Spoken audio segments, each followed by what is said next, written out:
Welcome everyone to the June 9th edition of the Quarantine Chats. So happy to have everyone back here. And before we get started, as usual, I just wanted to say a shout out to everyone who's joining us on Facebook Live. As always, if you want to join the chat and get your question answered, please find the link on the homepage of our website. You can click through and join the chat in progress or register for the next one using that link.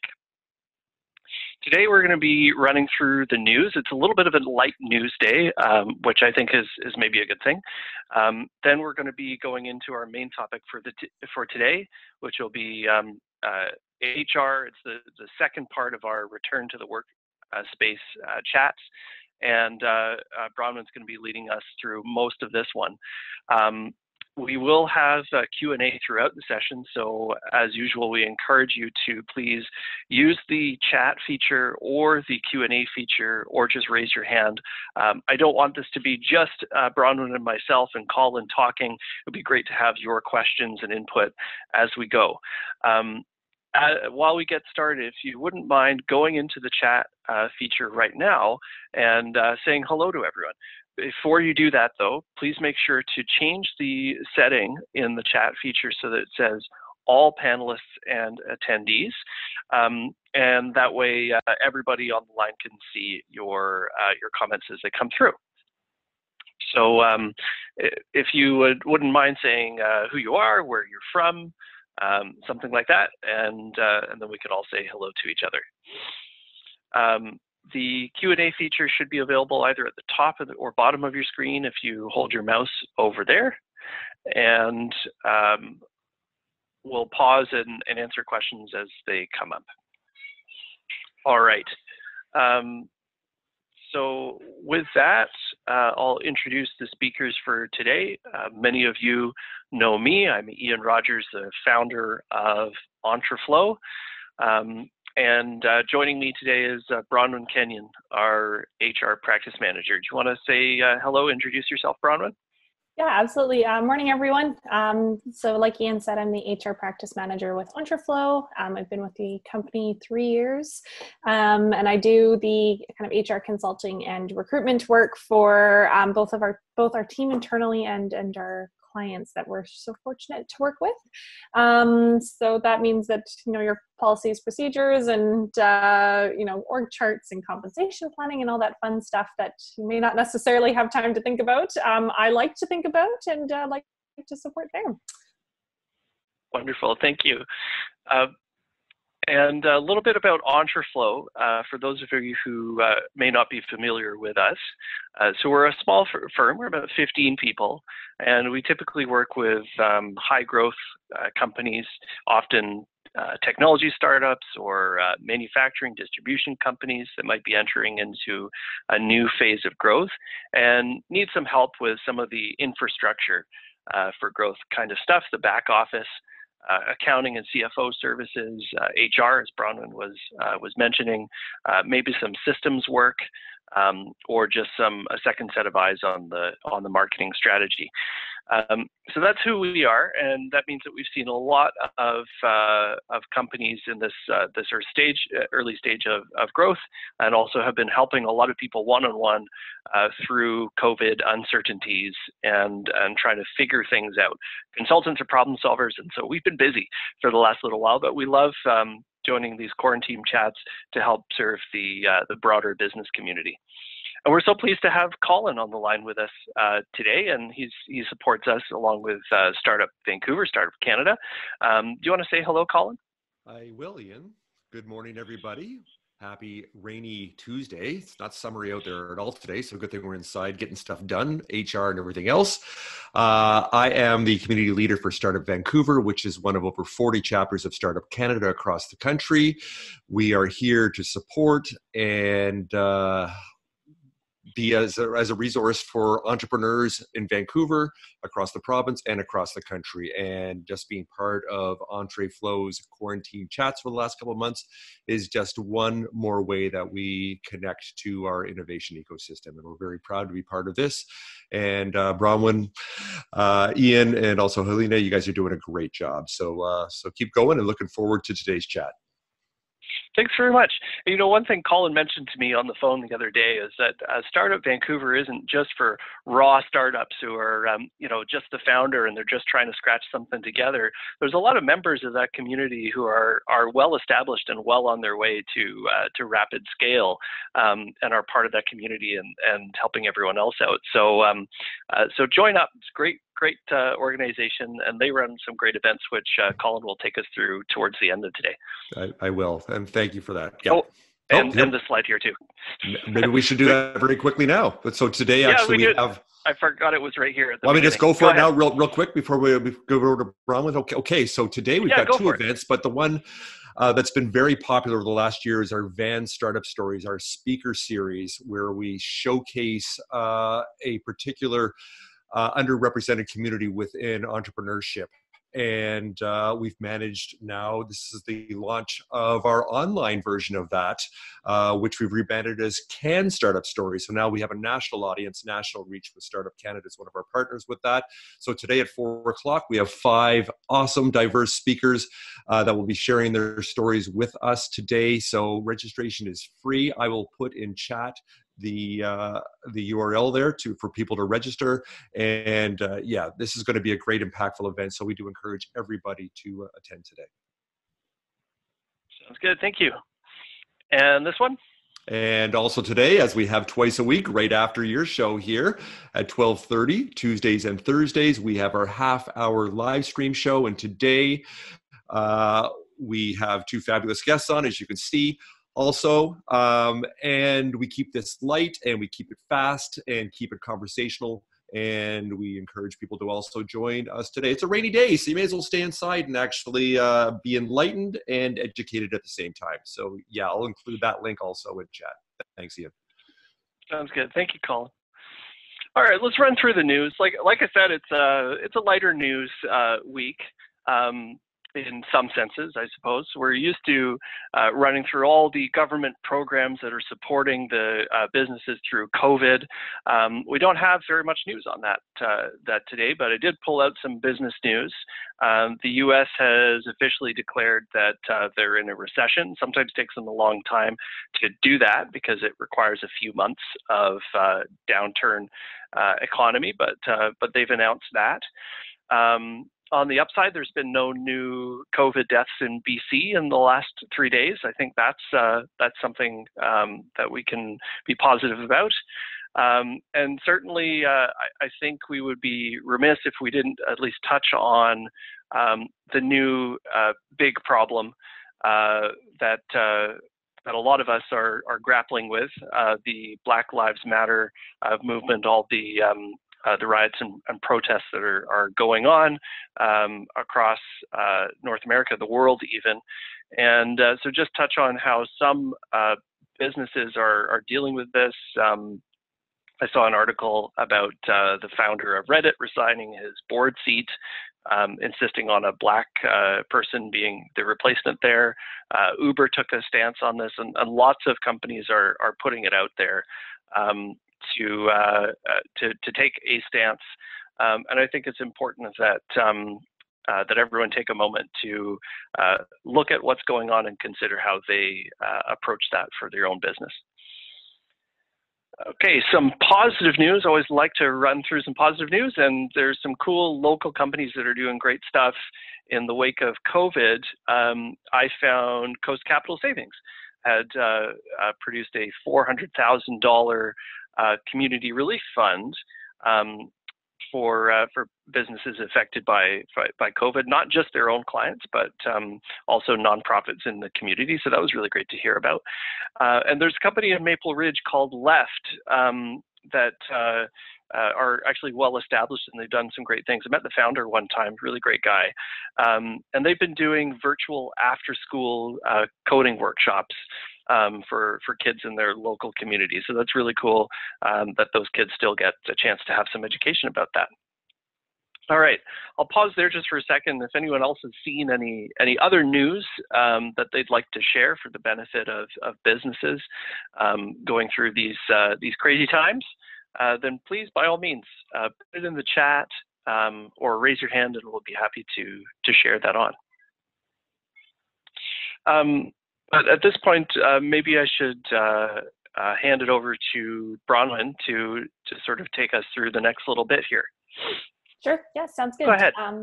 Great. So some key considerations at this time, I think a lot of organizations have started bringing back some employees into work, and that's great. We're still going to be seeing some excitement about, returning to work and seeing, people back in the office. So, the first 2 weeks of kind of returning, you may not necessarily see some of the things that we're going to talk about, but it's definitely good to keep in mind for the upcoming weeks. So consider, first of all, that the transition back might need to vary for different employees. So think about your staggered returns, continuing to do some virtual working. The schools haven't fully gone back full time. So if you've got employees that have kids, they may not be able to, be in the office on the days that the kids aren't in school full time. So, take this opportunity to kind of check in with your employees and see what's going to work for them, and try to be as flexible as you can there. We actually did a poll with our team internally about 2 weeks ago or a week ago now, asking who was ready to return back to the office. We'd always assumed that everybody was really looking forward to getting back to the office, and this is something that they wanted to do quite quickly. And surprisingly enough, most of our team is not ready to return. So, we told them that their office is open and ready for them to use whenever they'd like. But for right now, I think I know our team, we're going to stick to the virtual a little bit longer. So yeah, allow flexibility and then transition back if possible. We kind of touched on that a little bit. The other key consideration is it will likely be harder to transition back than it was to transition out.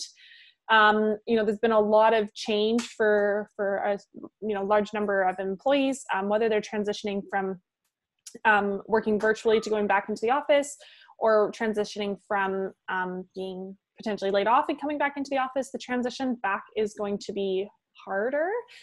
So just prepare for that. And, last point there, communication is key. So just be constantly checking in with your team members, your management members, and, just to see how everybody's doing. This isn't going to be perfect the first time, and it's always going to need some sort of adjustment over the coming weeks here. So we'll just go to the next slide here. The important thing to know is there is no back to normal. I think lots of people are saying, restrictions lifting, we're going back to normal, but there's going to be some sort of difference. It's not going to be back to normal. And Aaron said here, what makes a transition back harder? It really depends. I think there's, the uncertainty of kind of what's going to happen next, I think is definitely going to be one of the things that might make the transition back harder. There's talk about a second wave coming. So how long are we going to be working? How long is this going to be kind of what things are going to look like for us? If people haven't been working, if they've been laid off, there may be a little bit of a negative feeling towards coming back, especially if half of the team's been laid off and half of them continue to work, there might be a little bit of a little tense within the workspace. So, everybody understands the reasoning behind leaving the workspace when it first happened, but the transition coming back hasn't really been regulated by the government necessarily to say, okay, everybody's going back. It's just based on the organization. So some people might not agree with you also for the transition back. So there's lots of things that kind of play into that, the transition. Anything you wanted to add there?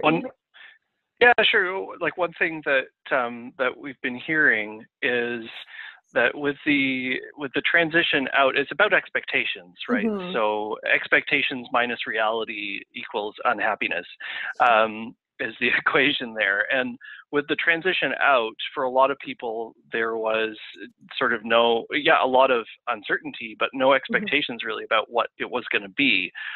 Whereas some people returning back may have, to a greater or lesser degree, some expectation about some aspect of what they were looking forward to coming back to being the same as it was. And then figuring out that there's no back to normal. It's not a return back to how it was. Things are all different. Can be harder for people to get to. Yeah, for sure. Okay, so for those of you who had employees who have worked, consistently over the past couple of months, whether it's with reduced hours, full-time hours, or kind of anything in between there, it's important to engage with them. And the reasons behind that is, Ian, if you just want to go to the next slide for me, that would be great.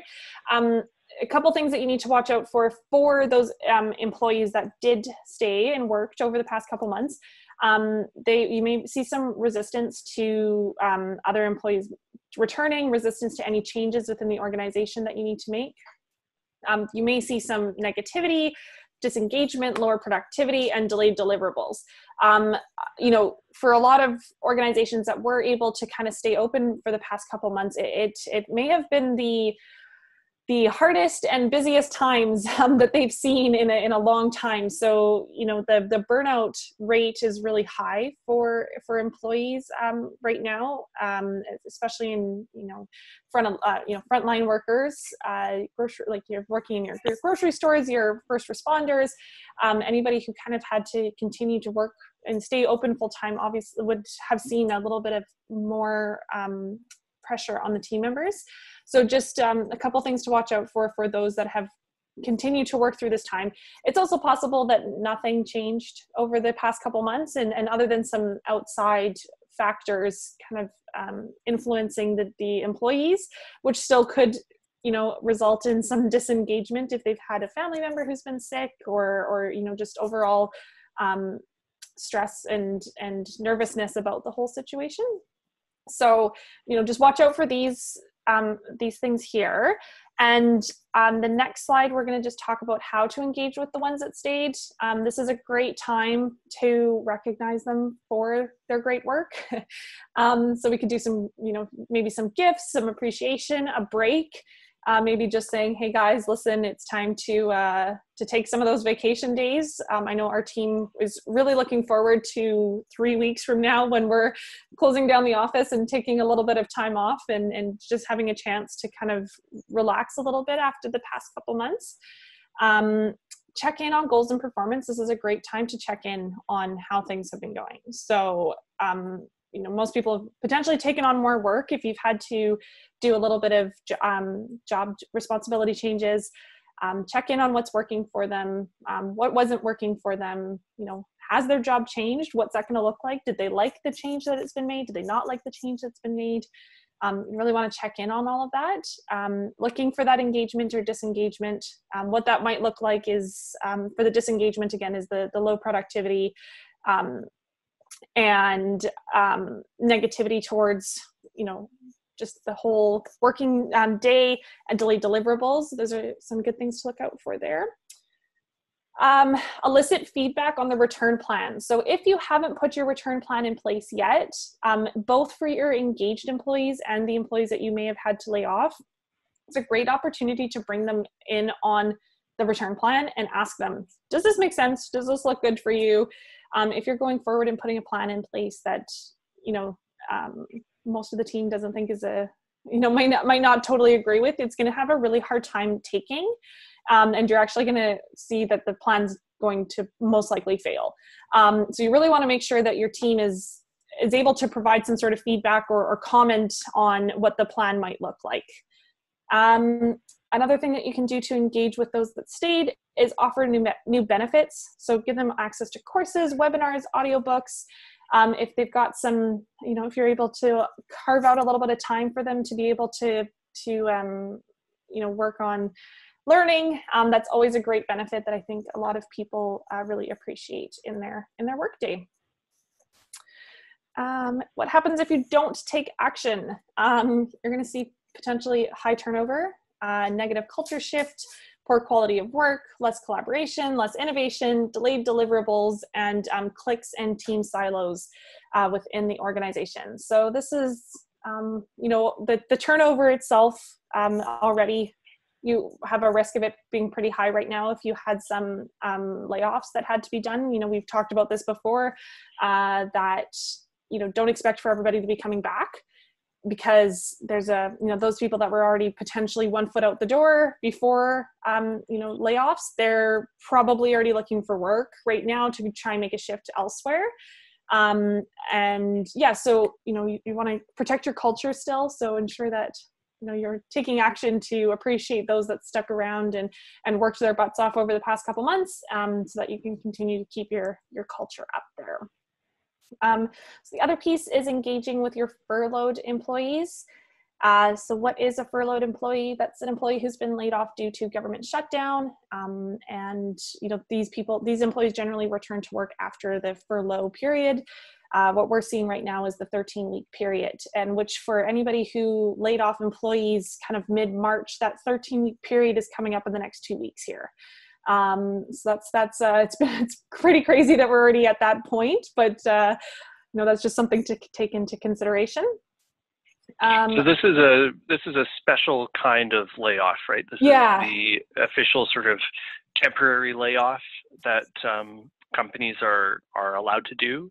Yeah. And there's specific rules around it, if I'm right? Yeah, so after 13 weeks. So I think for a lot of organizations, what they've done is done a temporary layoff back in the March, April time, some of them potentially later. And what happens is they have 13 weeks to bring back the employees. And after the 13-week period, if you aren't bringing that employee back, you have to pay separation payments. So your severance pay, vacation balances, and anything else that's kind of included in your contracts. So anybody that was kind of laid off I was looking at the calendar the other day about the 20th of March, 16th of March, that 13 weeks is actually coming up before the end of June. So if you're not planning on bringing those employees back, it's maybe time to let your payroll providers know and remind them that, that you're not going, you need to have some sort of communication with those employees and say, listen, we can't bring you back at this time. The capacity is just not there, or just have an honest conversation with them about the situation. And then, at that point, the separation payments are due. Okay, that's really good to know. Yeah. So engaging. So for those that you are planning on bringing back, if you haven't already, one of the things that you do want to be doing is, like I just said, engaging with them before they return. So we talked about expecting that not everybody will return. Communicate with all the employees regularly, especially as you're coming back to, especially as you're starting to make a plan to return. Just make sure that you're kind of communicating with them. Hey, we're putting a plan in place. Hey, we're meeting about this. We should have an answer for you on Monday. We had Brian, was it, from RecText, was on, and he was telling us that he was using their recruitment texting software to actually reach out to the laid off employees and say, hey, here's our update. So there's, it doesn't have to be a huge long email. It could be a quick group text or a Slack message or something, just to say, hey guys, this is what's going on. Checking in with those employees. Have they been applying elsewhere? Are they ready to come back? And what are they expecting upon their return? And then again, including them in on that elicit feedback on the return plan. And if you can, doing some sort of team building and culture building activities in the weeks leading up.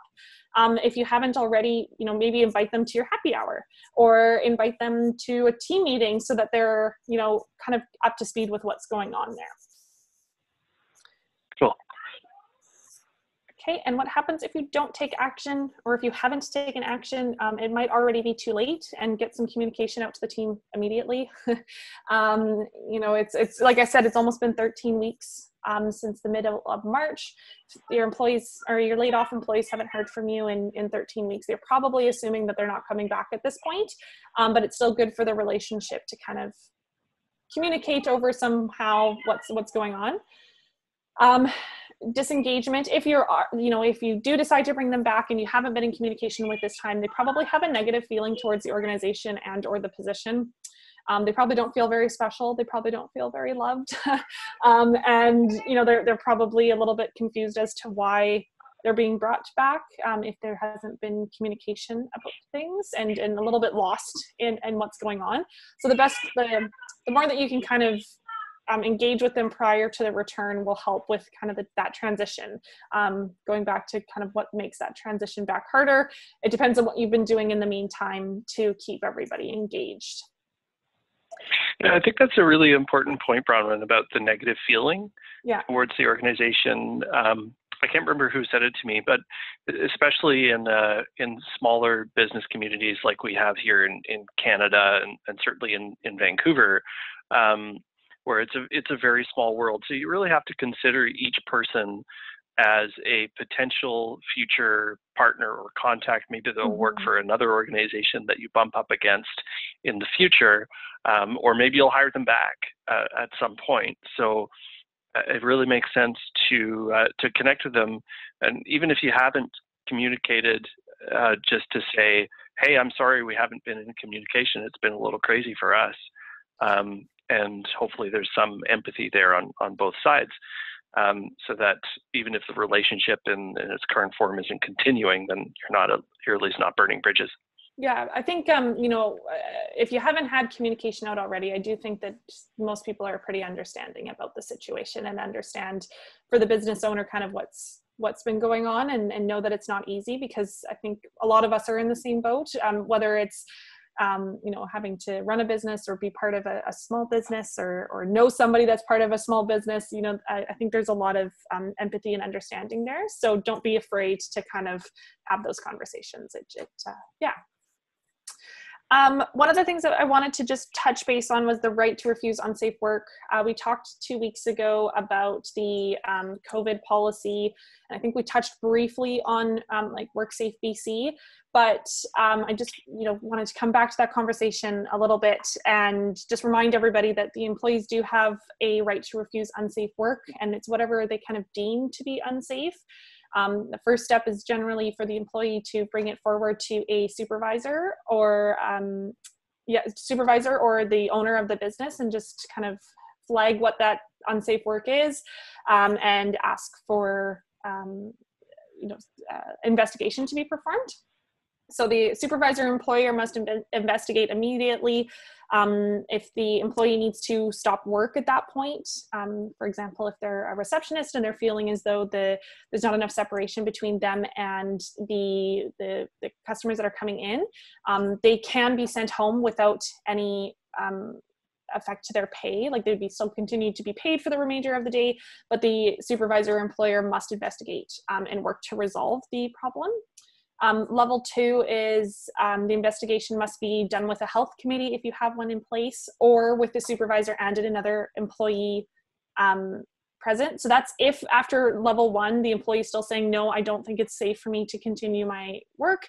Level 2 is to move to the investigation with another worker present or with the health committee, and come back with a resolution. If at that point the employee is still saying, no, I don't agree, I still think it's unsafe, they're able to contact Workspace BC at that point, and then they'll send in a Workspace BC member to perform an investigation. And on the next slide, so what happens, if deemed unsafe by Workspace BC, if deemed unsafe, like in the initial 2 levels, you can assign a new employee a new task to the employee at no loss of pay. So maybe it's moving them out of the main working area and into the back, so that they feel as though they're safe, or it might have to be sending home until there's a resolution put in place there. If it's deemed safe by Workspace BC, and the employee still refuses to not perform the work, this is grounds for dismissal at this point. Caveat to that is, don't forget that we are in just really abnormal times right now. So maybe not jumping to dismissal immediately, but continuing to work with that employee to see what can be done. I think for a lot of the concerns around COVID, there's a lot of solutions that can be put into place. So it shouldn't need to come to that step. And that's, we don't want to, obviously if there's any undue hardship on the company, there's only so much that you can do. That means that if an employee is feeling unsafe, you can't go in, if it doesn't make sense to go build a building for them where they're able to kind of work out of so that they're feeling safe, that's undue hardship on the company. So just keep that in mind. Okay, just pause here for a second, and I want to ask the folks on the line if they have any employee that's feeling nervous about coming back into the workspace, without obviously sharing specific details. If you would like to chat about that, then just raise your hand or post or put a question in the box. I think it would be a good idea to review the pandemic policy manual and the quarantine chats from last time. So we'll put the chat in the link. And Aislinn, if you wouldn't mind just putting the chat in the link in the chat for us right now. The thing to touch on here is just that there's a whole range of people who are in some cases don't even believe that COVID exists, all the way to have a vulnerable health condition or live with somebody who's perhaps elderly and is very vulnerable and are very, very concerned about their safety in the workplace. There's a whole range, but it's still your responsibility as the employer to make sure that everybody is safe. And the best way to manage this is to have really clear guidelines and work with everybody as much as possible. Yeah, absolutely. Okay, let's, I just wanted to touch on roles and responsibility changes. So I think that, this is something that we may see a lot of. Couple roles and, changes that we may see are internal pivots, or some things to consider, I guess, for roles and responsibilities is internal pivots, job change letters, transferable skills, skills upgrading, and cross-training. So all of these kind of fall under the changes to somebody's role. You may be seeing somebody moving within the organization or taking on extra tasks in order to support the organization better and doing that internal pivot, or following the company's pivot and completely changing their role so that they're able to better support any pivots that the company has taken on. So just keep in mind that, job change letters are a big one. They're not too complicated to write up. I think I have an example on another screen here, but, make sure that that's communicated over to the team. Look for transferable skills for where you do have gaps within the organization. If there is a role that needs to be filled, maybe not necessarily somebody has done that position in the past, but they might have skills that are easily transferable. You can also look into skills upgrading.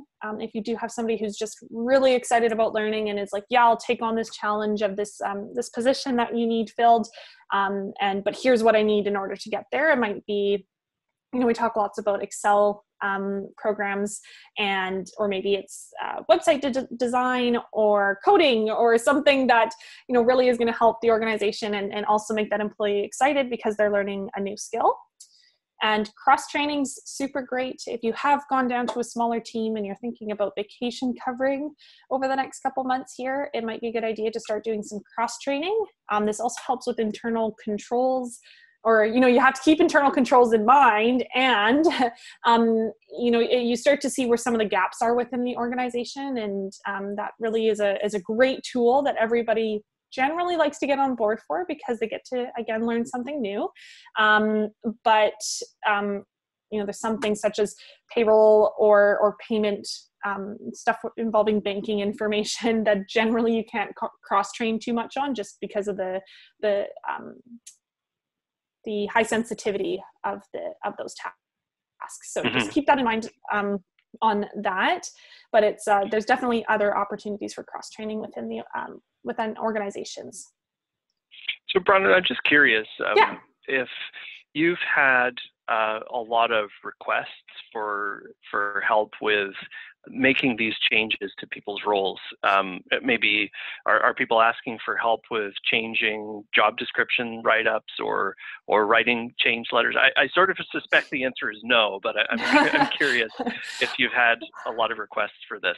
I think I've heard a lot more conversations around it, and a lot more of me saying, you might need a letter for that, that I have, people knowing that they need to reach out and do that. So I think there's a little bit of the gap a little bit there. Everybody knows that, there might be an adjustment to the roles and responsibilities of the employees, but not really sure at what point this needs to be written out. General rule of thumb, if it's like, hey, if their job contract says working 40 hours and now you're bringing them on working 30 hours, I would write up a letter. If you're changing them from being a receptionist into a, ARAP type role, like I would definitely rewrite a whole new contract for that. There's just a lot of changes that are involved in that role from reception to ARAP that it would require a little bit more of a conversation, and probably just a brand new contract would be good to use at that point. This might also be a really good opportunity actually to look at your job, your employment contracts. If there's something that's been missing out of your employment contracts for a little while, and everybody has different versions, and such as non-competes, this might be a really good opportunity to get everybody to sign off on a new contract upon returning.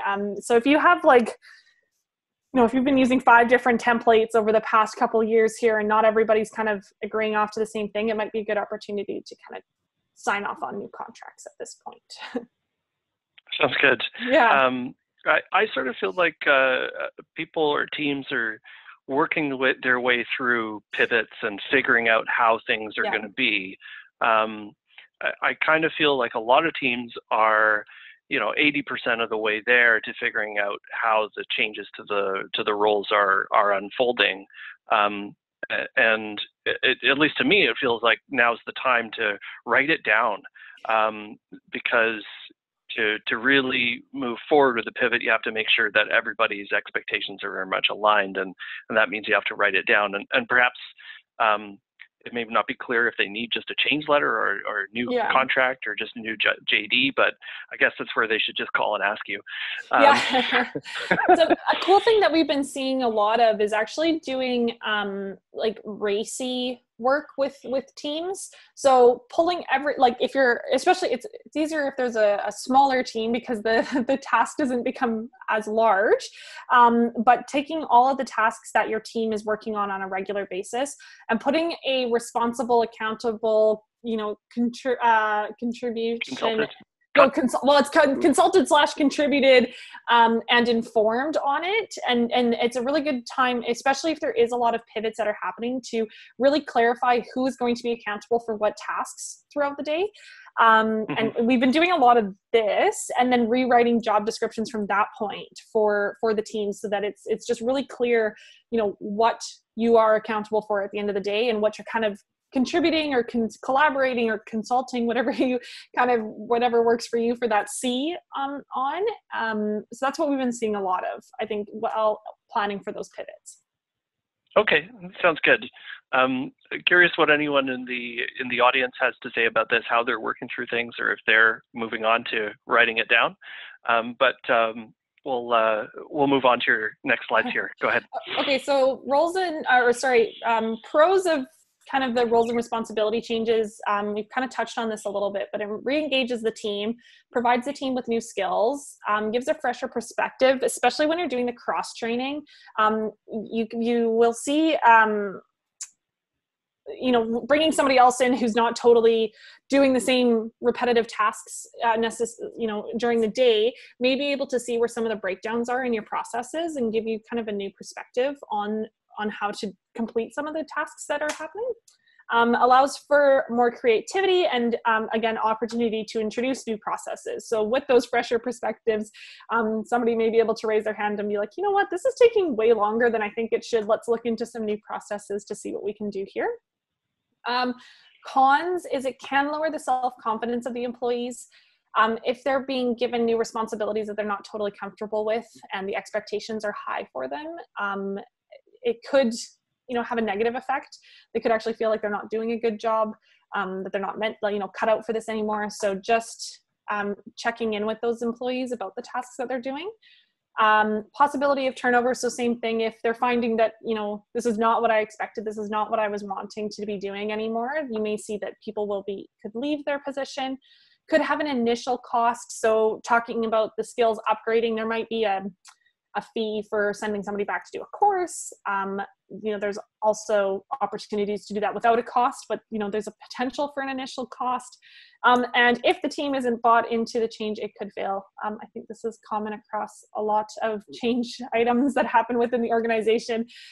If you haven't kind of talked to the team about it, they may be not in agreement, and if only one person is kind of advocating for it, it makes it hard for the change to actually stick. So make sure that you're talking to your team. Okay. All right. I feel like we're running a little bit behind schedule, so Yep. maybe we'll speed through some of this, because I think we touched on it. Yes. So this is just an example of what a change letter might look like. Yep. And very, very simple. It's a one-pager kind of thing. It's sort of an addendum to an existing contract. Mm-hmm. We've got sick leave, so I think we're suggesting that we change your sick leave policy, because we want to encourage people to take more. Yeah, BC Employment Standards Act is 3 days of unpaid sick leave a year, and depending on what you kind of have in your contracts currently, this might be a good opportunity to allow for some paid sick days, or increase your current policy. Just making it so that people don't feel guilt in not, if they are sick, that they feel comfortable to stay at home, and not going to affect their pay in any way. We want to make sure that people stay home with any symptoms. So something to keep in mind there. Yep. Good idea. Health and wellness benefits. So I think this is something that's, great for everybody, and not just in these times, but, talking about EAPs, to help out with some, mental, financial, we've heard that the divorce rates have gone through the roof since kind of COVID's hit. So maybe they, some marital counseling, drug addiction support, and this is all anonymous. So your employee, you can, get an EAP program. Your employees can go get the support that they need, and it never comes back to the organization. So that, it's comfortable for them to be able to kind of get some support there. Early enrollment during probationary period for new hires, potentially for, now that they've opened up the chiropractor and kind of personal services there, it might be a nice bonus to give anybody who's in their probationary period right now early access to their benefits, so that they can go get their back cracked because they've been sitting, at a kitchen chair for the past 3 months, and then it's not feeling too great. So that's kind of one thing to consider. And the third one was online fitness program subscriptions. Maybe just the getting out and doing some physical activity might be good. Policies really quickly that we consider, policies to consider and review, work from home policy. We talked about the pandemic policy, so we've got a great guide on that one that we're going to share. Office capacity, again, falls into that COVID policy. And so does the physical distancing at work, use of shared spaces, cleaning and disinfecting working areas. And the last point is just be flexible. Just talk to your team, listen to your team, and see what where their concerns are, and what their suggestions are, because people are filled with great ideas. Okay, really quickly going to blast through these 10 steps to the return. So step number one, I think we've talked about this lots. Consult with your employees. Step number two is, if you ensure that you have a plan to implement all new regulations. So your plan, your policies, your contracts, your job change letters, make sure that you've got that plan in place. Consult with your HR consultants if you have any questions on how to do this. Step number three is determine various options for employee groups. So can you bring some people back into the office? Can some people continue working virtually? What does this look like for everybody? Step number four is communicate the plan to the team. We talked about this a lot. Step number five is meet with the employees on return. So do your one-on-ones, meet in small groups. This can be virtually, socially distanced within the office. Definitely those check-ins are going to be important. Step number six, reset on employee goals and needs on day one, week one, month one. So everything's going to be changing constantly over the coming weeks. So just make sure that you're consistently looking in on the employees' goals and needs over the coming, months in here. Number seven, check in on weekly progress. Check in for that disengagement. Check in to make sure that, they're working full time, that they're doing okay, they're feeling okay, and that they're comfortable. Number eight is check in on company goals for the next and set the next 12 months. So I'm sure that for a lot of organizations, the first 6 months of this year did not go as planned. And there may be some resets that need to happen in the next 12 months here. So now is a good opportunity with restrictions starting to lift and really get that forward thinking cap on and set your goals for the next 12 months with the considerations of kind of what's happened to date. And number 9 is have performance and individual goal meetings. So we've talked about this. And last step is review and adjust the plan as needed. Like I said, there's potential for a second wave coming through. We don't know what the next 6 months are going to look like. So just continuously think and adjust the plan as we go here to ensure that it's kind of up to date with the current situations. Maybe you're not bringing your team back till September. So, your plan is a little bit, more delayed than potentially other organizations. So just review and update always. Those are my super quick That's great. 10 tips to the return. Yeah, well, I love that you've called it Culture Shock Part 2. Yeah. Because I think it really is, right? I mean, we've gone through this period of uncertainty, some people returning back, and it's the second wave of business team culture shock as we're adjusting to this new normal. The other thing I love is that in your steps, you're not talking about how do I call it, frilly or pointless team building exercises. These are more the fundamentals, right? Yeah. And I think that a really effective team culture comes from very strong alignment between all the people on the team. That's alignment to the vision, alignment to the mission, the goals that we're all pulling towards. If we're all pulling in the same direction, then it works. And if there's lack of alignment, then that's where conflict starts to arise. So I really love that you're focusing on the fundamentals here, that goal setting. Let's reset on our goals. Let's reset on how we work, and make sure that we're checking in on that as regularly as possible. I love the 1 week, or is it 1 day, 1 week, 1 month? Yeah. That's great. So we just need a structure to get this done, right? So to make sure that leaders and managers are checking in with their employees. Do you recommend a specific structure for how to do that? It's definitely easy to do the day 1, week 1, month 1, or 1 month check-ins if you've got regular one-on-ones with your employees, or regular team meetings at least, to be able to, the one-on-ones allow for the team members to be open without kind of worrying about being judged by other team members. So it, generally allows for more open conversation if you're doing a one-on-one, but it's also good to be able to have some brainstorming time as a team if you do it during your team meetings. So it kind of depends on what time allowance you have during your week. Also a strong believer in quarterly performance reviews.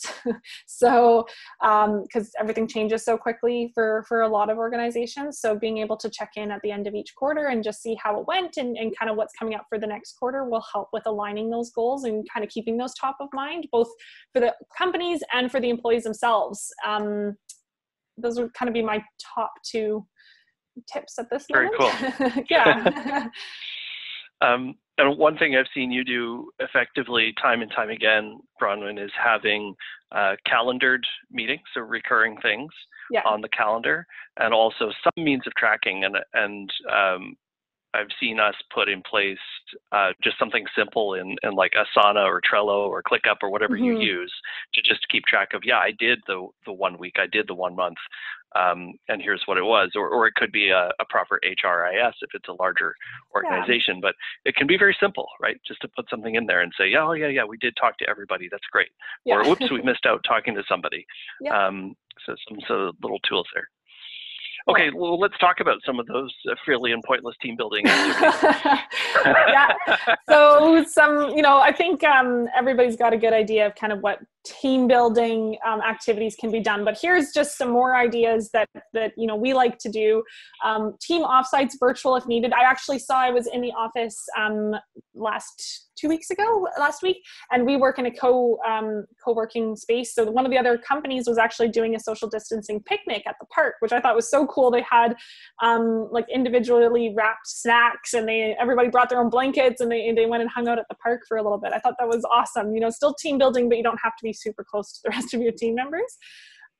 Engagement surveys or periodic polls. The polls are really quick and easy just to check in on how things are going. Engagement surveys will allow for a little bit of a deeper information to be received from that. We've seen organizations before that actually have a weekly one that just automatically goes out and checks in on how are they feeling health-wise, how are they feeling about the company, and just kind of, it's all anonymous and nice for a little bit of a check-in. Regular one-on-ones. We like to do start, stop, keep brainstorming. So something that we want to start doing, something that we need to stop doing, and something that we want to keep doing. We do this during our team meetings each week. And we think it's a great opportunity for the team to kind of speak up and say what's working for them and what's not. Continue with the culture building. In the earlier quarantine chats, we talked lots about like what you can be doing with your virtual team to continue culture building. So keep doing those things. If it's been working, your happy hours, your recipe sharings, your town halls, virtual coffee dates, whatever has been kind of going on for the past couple months, keep doing those. They're obviously working. Review your mission, vision, values. Ensure that, if you have done any pivots, that they're still in line with kind of what you're looking to do. And set aside time to have some fun. I think fun is important.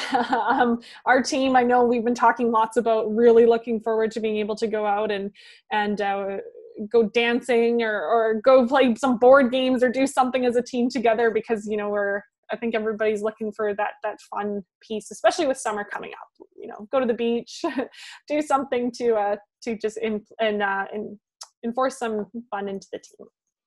I think that's all I have to share. And that was a lot, and I'm impressed that you fit it all into less than an hour. That's amazing. Thank you so much, Bronwen, for taking us through all that. The 3 coffees in the morning lets you talk real fast. So we do have a little bit of time for some Q&A. So I think what you said was really, really comprehensive.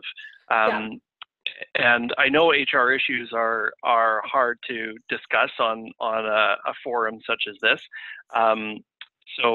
But if anyone has something that they can talk about or want to address for their own particular case without revealing anything confidential, then by all means put in a question in the chat, and we'll see how we're doing it. I'm also curious to see how you guys are tackling these things out in the audience. If you've touched on some of these things and found something that worked for you guys, and it would be great to get any comments on that from anyone on the line.